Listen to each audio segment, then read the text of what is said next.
chers aficionados du Special Team Podcast du STP. Welcome back, Thibaut. Welcome back, mon gars. C'est les playoffs. On est en plein milieu des playoffs. Ouais.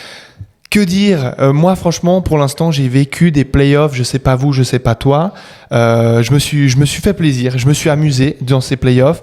Tu me disais juste avant que c'était pas pour l'instant réciproque autant que moi, peut-être. Ouais, je me suis pas autant amusé. Après, c'est peut-être lié aussi à une teinte quelque peu amère dans le sens où mon équipe a été éliminée. J'ai promis à Romain de pas trop parler évidemment de mes aigles, donc je vais pas m'éterniser à ce propos-là. Mais je sais pas, il manque quelque chose, une saveur en moins. Il y a des rebondissements, mais il manque quelque chose. C'est marrant. Ok, on va voir parce que peut-être que aussi, t'es responsable de la NFC, je suis responsable de la AFC. Oh oui. Il y a aussi des différences à ce niveau-là pour l'instant dans les playoffs. On va voir. On va parler aujourd'hui. On va faire un petit recap bref du divisional round, donc du week-end dernier, et puis on va introduire ce championship weekend entre les quatre derniers Mohicans, les last four standing. Eh oui, Thibaut, je prends la main. Je te propose que je prenne la main. Aujourd'hui, je vais te parler, mon ami, de la déception que j'ai vécue avec la défaite des Bills, avec la défaite de Josh Allen, une énième fois. Encore les Bills échouent alors que on aurait pu penser que la voie était royale sans Patrick Mahomes, sans les Chiefs pour mettre des bâtons dans les roues. Ils perdent au bout d'un match où ils ont fait des erreurs. Ils ont fait clairement des erreurs, Josh Allen. Surtout une personne, oui, c'est ça. On s'entend, mais ils étaient quand même dans le match. Ils auraient pu. Mais les Broncos l'emportent. Malheureusement pour les Broncos, à la fin de ce match, on a Bo Nix qui a plus de cheville. Je ne sais pas si c'est la droite ou la gauche, mais il a plus de cheville. Et donc le week-end prochain, les Broncos joueront à la maison une demi-finale, une finale de conférence pour aller au Super Bowl sans le quarterback qui les a menés là-bas. Les gens riaient de moi en commentaire cette saison sur le Special Team Podcast. J'avais dit, Bo Nix, c'est mon gars, c'est un potentiel MVP. Les gens riaient, se moquaient dans les commentaires, Thibaut. On m'a vomi dessus. Oui, j'ai vu certains commentaires. Pourtant, il les a amenés jusqu'ici.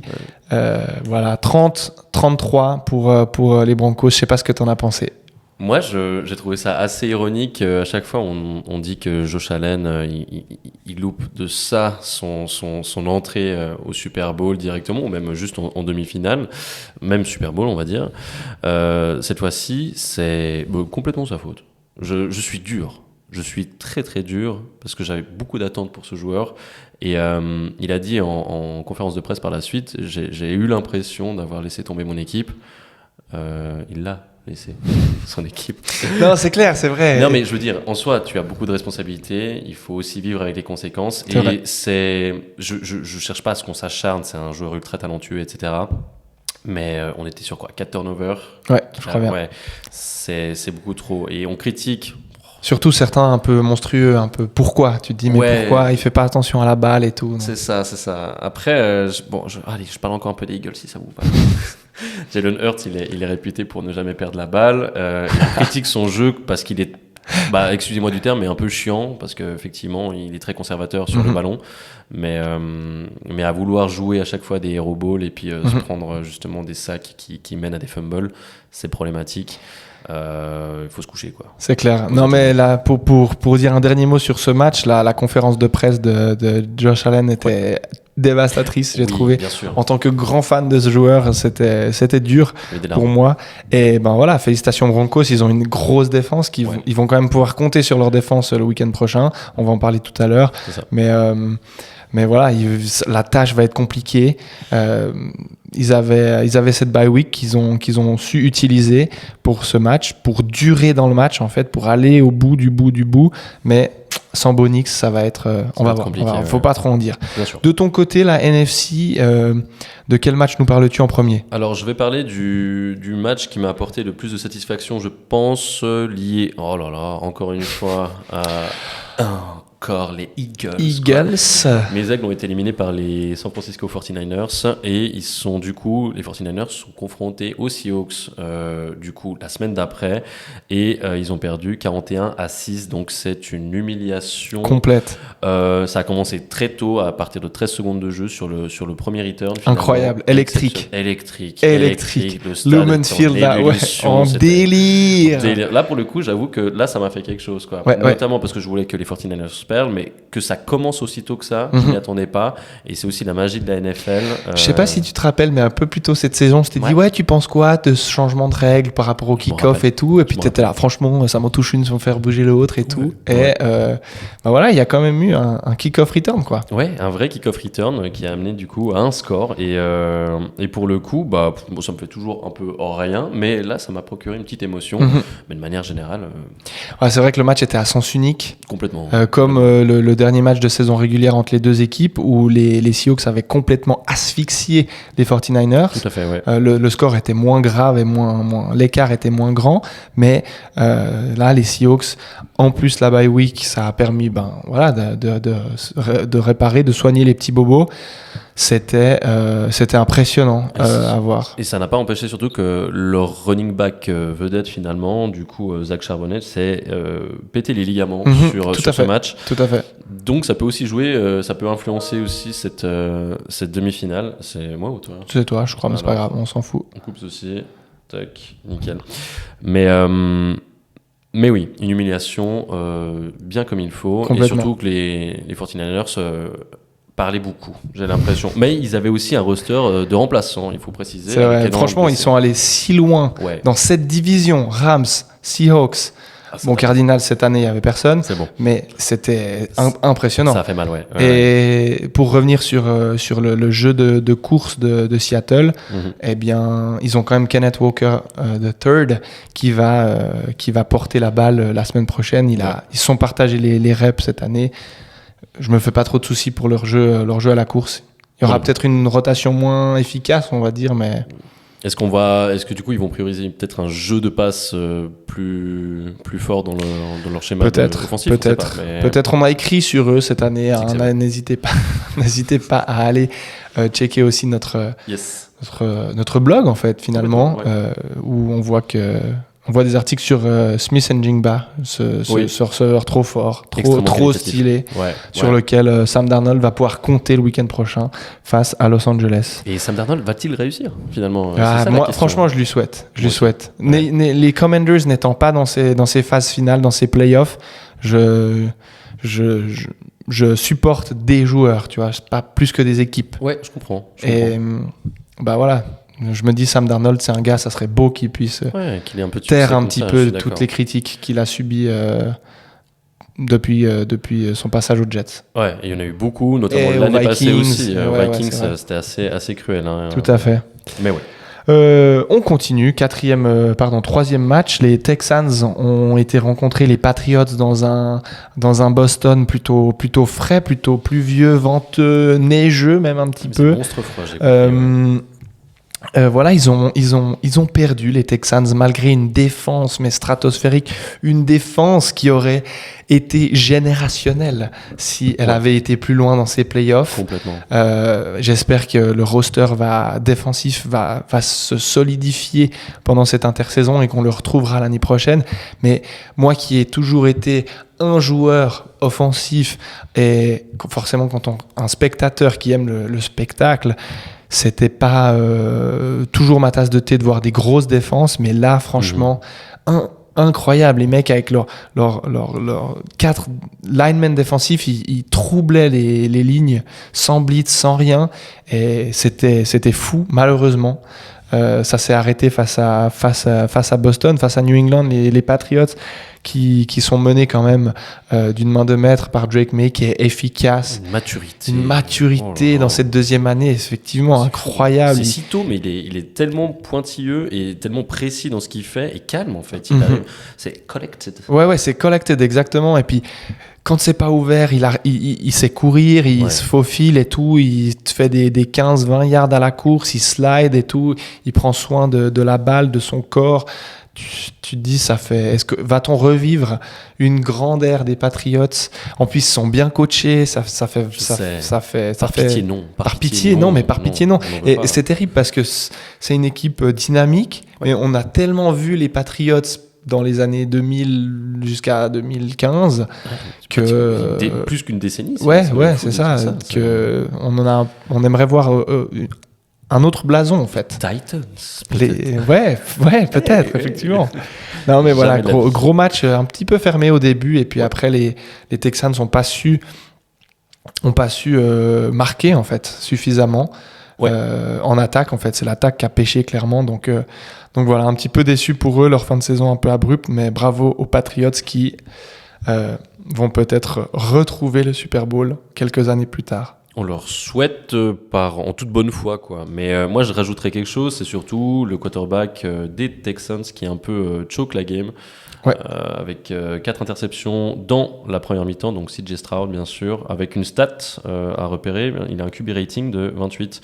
Ouf. Alors QB rating, c'est un peu compliqué à expliquer, mais c'est en gros, c'est le nombre de passes qu'il réalise, le nombre de passes qu'il arrive à du coup compléter, donc rattrapé par ses receveurs, c'est aussi le nombre je crois de fumbles, c'est ce genre de choses, et en gros 28 c'est un score tellement bas que même si en fait je crois qu'il n'y a pas plus bas présentement dans ce stade de la compétition. Et s'il avait spike la balle à chaque fois, il aurait eu 39-6. Ah ouais. Donc soit pratiquement 10 points de plus, quoi. Ah ouais, purée, ok. Donc il s'est entêté à faire des passes. Effectivement, c'est vrai que j'en ai pas parlé. Je me suis plutôt concentré sur la défense, mais la défense ne pouvait pas faire des miracles en fait. Non. On se dit ils ont pris 28 points, mais pas vraiment en fait. Tu prends, si ton attaque joue mieux, cette défense-là, elle prend pas 28 points quoi. Ouais, mais au-delà de jouer mieux, juste jouer normalement, je pense que, excusez-moi de l'expression, il se fait caca dessus, c'est Stroud, et il a fait une rookie season absolument exceptionnelle il y a déjà 2 ans de ça en fait. Ouais. L'année passée c'était plus compliqué. Et cette année, il fait les playoffs, mais grâce à sa défense plutôt, et malheureusement, ça suit toujours pas, donc... Il y a cet aspect un peu coquille, je sais pas si tu te souviens. Ouais. Oui. Caleb Williams, couche-toi, t'inquiète mec, prends soin de toi. Et finalement, c'est assez drôle et ironique que les deux se retrouvent en play-off, du coup, la même saison. Mais on va parler du coup des Bears. La transition est toute trouvée, vas-y, pars sur les Bears de Caleb Williams. Je ne peux pas voir. Du coup, Bears contre Rams, ça s'est joué dans les prolongations et ça s'est soldé par le score de 20 pour les Rams contre 17 pour les Bears. Tout à fait. Il faut savoir que les Rams avaient la victoire à portée de main à la toute fin du match, quelques secondes de la fin. Nous avons Caleb Williams, du coup le quarterback des Bears, qui a tenté ce qu'on appelle une Hail Mary, donc une dernière prière pour évidemment réussir à sauver son équipe. Contre toute attente, il réussit, tout le monde pète un câble, il y a un momentum de fou furieux, et malheureusement aux prolongations, du coup, parce qu'ils arrivent aux prolongations, il joue, il se fait intercepter. Et Matthew Stafford qui finit son travail d'une main de maître, l'expérience, l'expertise. Surtout, ils ont eu 2 chances en prolongation, si je dis pas de bêtises. Ils ont eu 2 chances de tuer le match, et ça solde sur une interception, si je dis pas de bêtises, de Caleb Williams, qui permet aux Rams de reprendre la balle en bonne position et de finir la game. Personnellement, j'ai vu les Rams en live cette année à Wembley. Et puis ça a été une des équipes les plus une des plus impressionnantes, cette année. Ils ont eu une phase où c'était vraiment genre Stafford MVP indiscutable, etc. Donc en même temps, ils méritent d'être ici. Pour les Bears, c'est aussi dur parce qu'il y a ce jeune coach, Benjamin Johnson, qui est arrivé, qui a retourné littéralement la franchise. Ils sont aussi sortis d'une division pas facile, les Bears.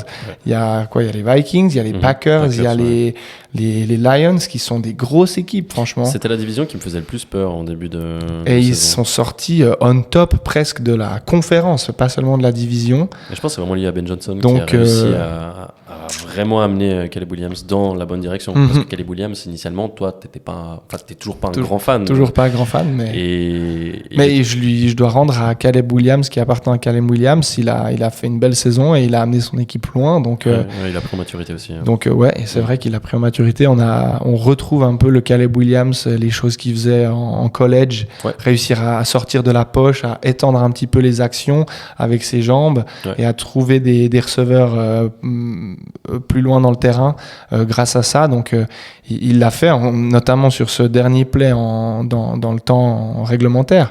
Incroyable, où il recule comme ça et tu te dis bon bah c'est ciao quoi. Moi je comprends pas le job du safety en fait. Effectivement il y a le safety qui passe à travers. Mais c'est lunaire à quel point il lâche complètement son joueur et il se passe plus rien. Je pense. C'est Cole Kmet qui catch le touchdown si je dis pas de bêtises. Je crois que je suis pas sûr je suis quasi sûr et il me semble que c'est pas Loveland et Cole Kmet c'est quand même un tight end d'expérience qui est là depuis un bon bail et du coup voilà, moi je pense que ça a fait aussi la différence. On va voir. Mais écoute, voilà, pour moi, Thibaut, on a fait le tour de ce preview. De ce preview, pardon, de ce recap. On se retrouve dans un tout petit instant pour le preview du Conference Championships Weekend. C'est parti.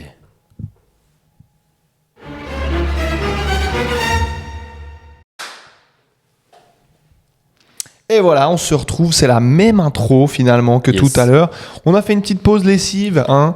Nous sommes des hommes de maison, des hommes de ménage, trentenaires. Nous avons aussi notre vie, merci de le respecter. Tout à fait.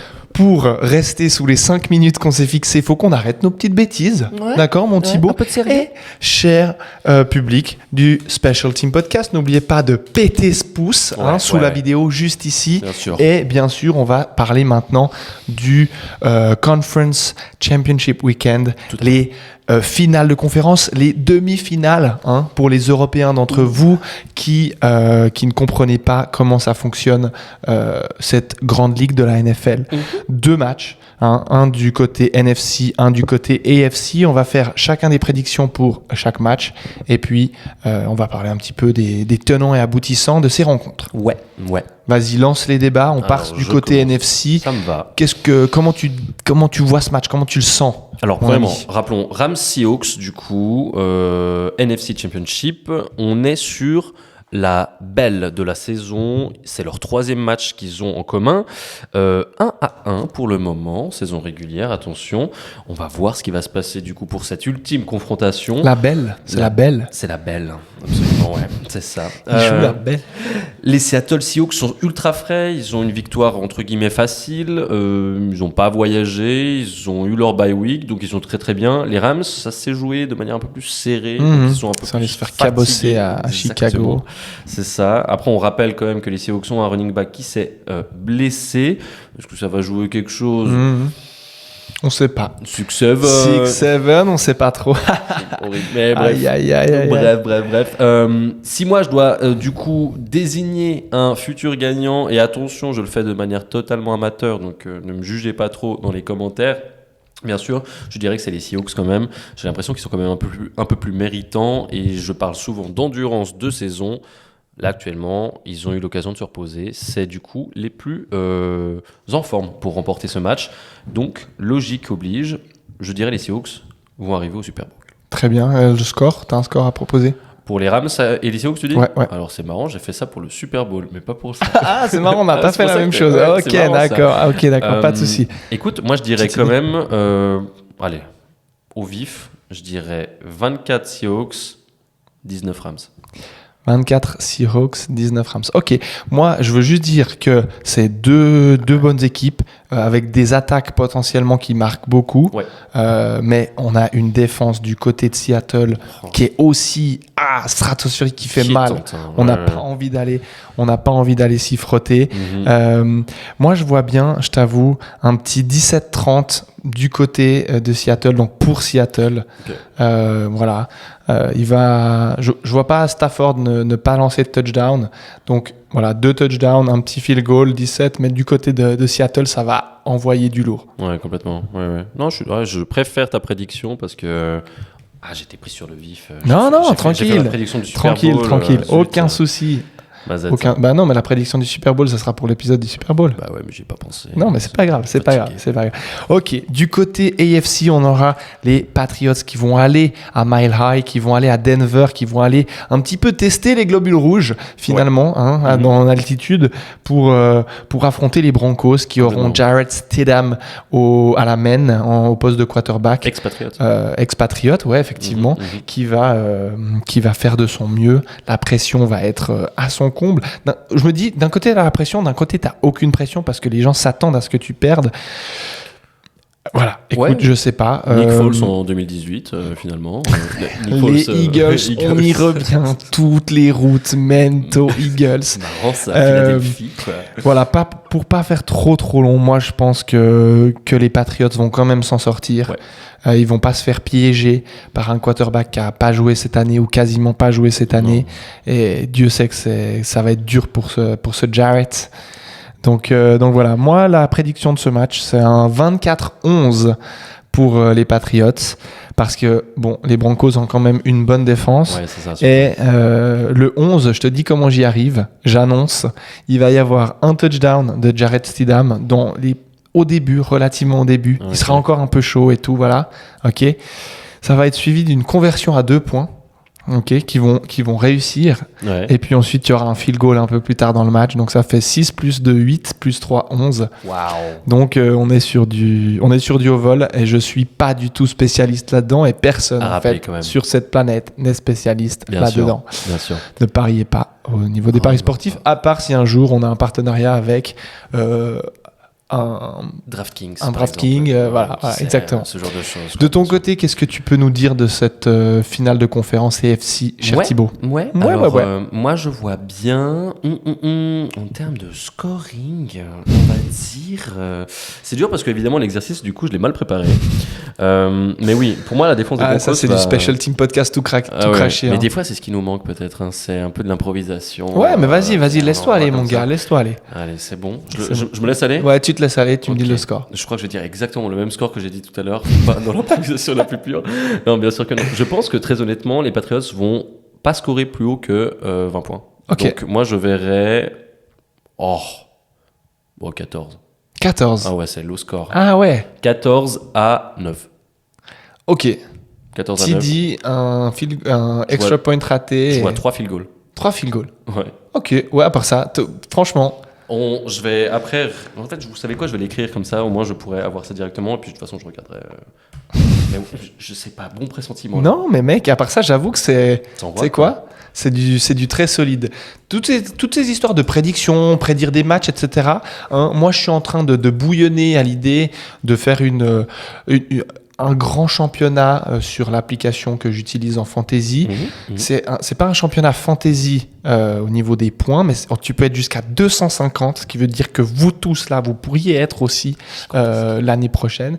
Et ça sera un concours de prédiction de matchs, de résultats. Donc de qui gagne tu peux choisir entre un match par semaine à prédire ou tous les matchs de la semaine à prédire, etc. Puis, sans rémunération, on est bien d'accord que bien sûr que c'est tranquille, mais voilà, écoutez, c'est un petit peu un rêve que j'ai de construire une sorte de communauté family friendly, voilà, du STP friendly. Ouais. On verra.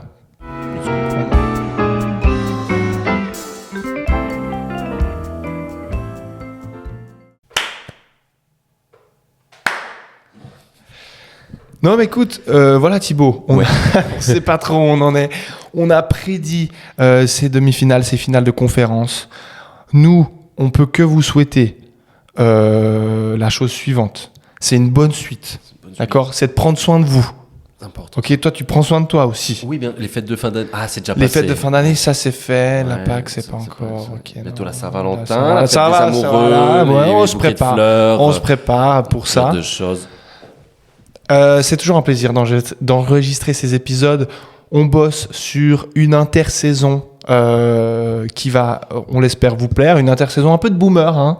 Un petit indice, une intersaison PowerPoint. Voilà, on le lâche. Mais c'est boomer profo, quoi. Mais c'est boomer qui va alimenter les débats et qui va faire du bien, je pense, à vous, à nous. Tout le monde, finalement. Thibaut, on s'attrape avant le Super Bowl. On essaye, hein. On essaye de s'attraper avant le Super Bowl. Ça me va, bro. Vous restez connectés par ici. Et bougez pas, hein. Et vous surtout, touchez à rien.